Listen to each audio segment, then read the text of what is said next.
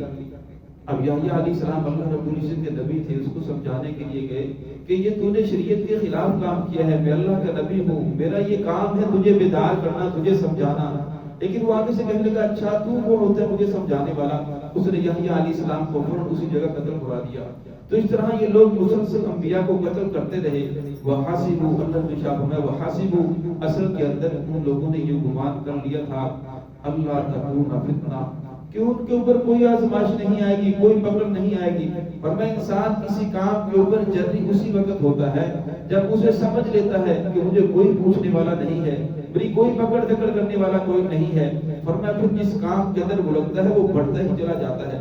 فرمایا وہ لوگ بھی اس برائی کے اندر ملوث ہوئے بڑھتے چلے گئے. فرمایا فعموا، وہ آنکھوں سے اندھے ہو گئے، انہوں نے دیکھا تورات کا کیا حکم ہے، نبی کا کیا حکم ہے، نبی کا کیا فرمان ہے، انبیاء کا طریقہ کیا ہے. فرمایا وہ آنکھوں سے اندھے ہو گئے.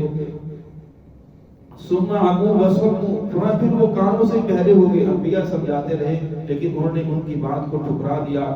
فرمایا ثم تاب اللہ علیہم، فرمایا جب ان لوگوں نے ایسا کیا تو اللہ رب العزت نے بابلیوں کو ان کے اوپر مسلط کر دیا. جب بابلیوں کو ان کے اوپر مسلط کیا تو انہوں نے مسجد اقصی کو جلا ڈالا، جتنے یہودی تھے تمام کے تمام کو قتل کر دیا اور جو عورتیں تھیں اور بچے تھے انہیں قید کر کے لے گئے. تو انہیں پوری طرح شکست ہوئی. لیکن پھر اللہ رب العزت نے ان کے حال پر رحم فرمایا، دوبارہ ان کی عزت کو بحال کیا، دوبارہ انہیں مال و دولت ہر چیز عطا فرمائی.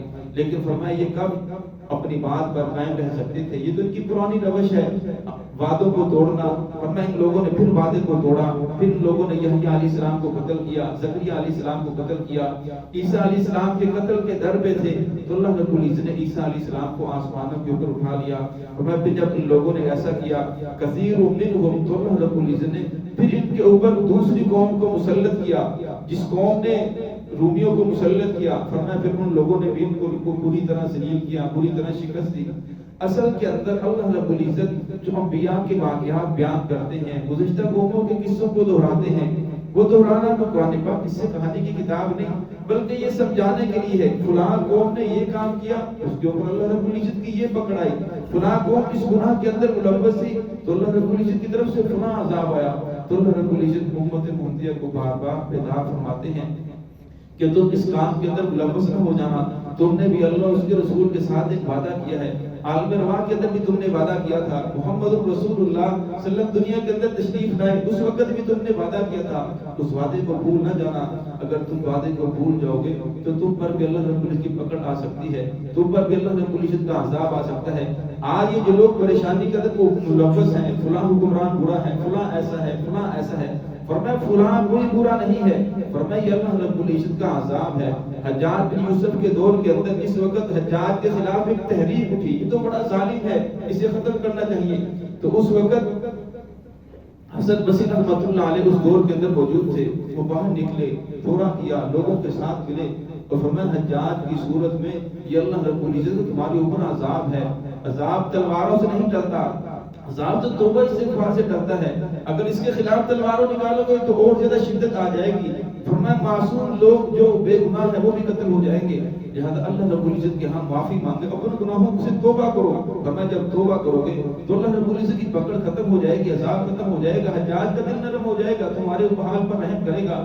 آپ صلی اللہ علیہ وسلم کی حدیث ہے اعمالکم اعمالکم، جیسے تمہارے اعمال ہوں گے ویسے تمہارے حکمران ہوں گے، ویسے اوپر تمہارے اوپر لوگ حکومت کریں گے۔ فرمایا اگر آج انسان دیکھنا چاہتا ہے کہ میرے اعمال کیسے ہیں، فرمایا حکمرانوں کی فہرست کو سامنے رکھے، اپنے اعمال کو دیکھ لے کہ میں کیسے اعمال کر رہا ہوں، تو اللہ رب العزت نے فرمایا وَكَثِيرٌ مِّنْهُمْ، ان میں اکثریت برے لوگوں کی تھی، برائی کے اندر ہی ملوث ہے، وَاللَّهُ بَصِيرٌ بِمَا يَعْمَلُونَ، فرمایا تم جو بھی عمل کر رہے ہو اللہ رب العزت ذات دیکھنے والی ہے۔